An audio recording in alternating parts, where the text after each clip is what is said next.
तो ये कहानी एक ऐसे अनाथ हाई स्कूल स्टूडेंट की है जिसे एक दिन एक ऐसा मैजिकल आइटम मिलती है जिससे कि वह उस दुनिया का सबसे ज्यादा स्ट्रॉन्गेस्ट सेज बन जाता है। ये कहानी लुओ की है जो कि अपने हाई स्कूल में कॉलेज के अंदर बैठा था और मेरी तरह ही भी पढ़ाई में बिल्कुल ध्यान नहीं देता था। तो ये पीछे बैठ के इधर उधर की बातें सोच रहा था। तभी टीचर लुओ को नोटिस कर लेते हैं और उसको खड़ा करवा देते हैं और तब टीचर लुओ से एक क्वेश्चन पूछते हैं। अब वो खड़ा तो हो ही जाता है लेकिन वह कोई भी आंसर नहीं दे पाता, जिस वजह से वहाँ मौजूद सारे क्लास के स्टूडेंट उसके ऊपर हंसने लगते हैं।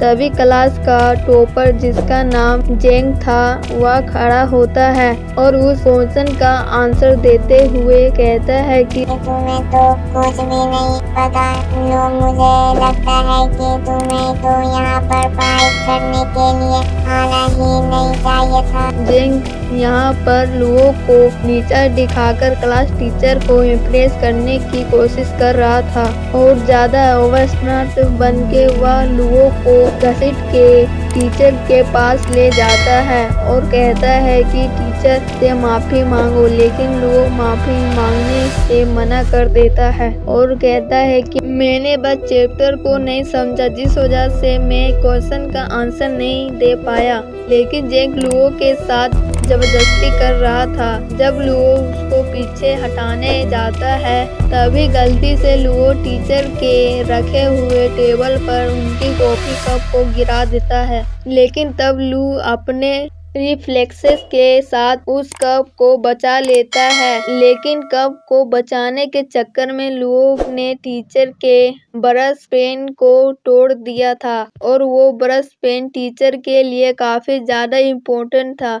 अगले ही सीन में हम देखते हैं कि जेंग को और लुओ को टीचर प्रिंसिपल ऑफिस में ले जाते हैं और जैसे ही दोनों प्रिंसिपल ऑफिस पहुंचते हैं तो हम लुओ को देखते हैं जो कि बहुत ही ज्यादा डरा हुआ था क्योंकि उसे पता है कि सारी ब्लेम उसके ऊपर ही आने वाली है। तब हम जेंग को देखते हैं जो कि प्रिंसिपल के ऑफिस में आते साथ ही अच्छा बनने का नाटक कर रहा था। वो लुओ के साथ भी अच्छे से बात कर रहा था और वह बोलता है कि मैं लोगों की तरफ से भी माफी मांगता हूँ। अभी ये सब देखने के बाद तो लुओ बहुत ही ज्यादा गुस्सा हो चुका था। वो कहता है कि प्रिंसिपल आप जो भी अभी देख रहे हैं सब ये नाटक कर रहा है। लेकिन तभी प्रिंसिपल चिल्लाते हुए कहता है कि बिल्कुल चुप हो जाओ लुओ,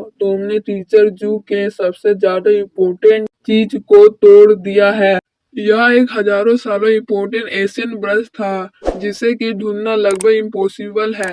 लेकिन तभी टीचर जू बीच में बोलते हैं कि लुओ, तुम्हें इतना ज्यादा सोचने की जरूरत नहीं है। तुम बस मेरे लिए एक ऐसा सेम टूथब्रश खोज के लाओ। लेकिन मैं तुम्हें पहले ही कह देता हूँ कि ये ब्रश तुम्हें इजीली नहीं मिलने वाली है।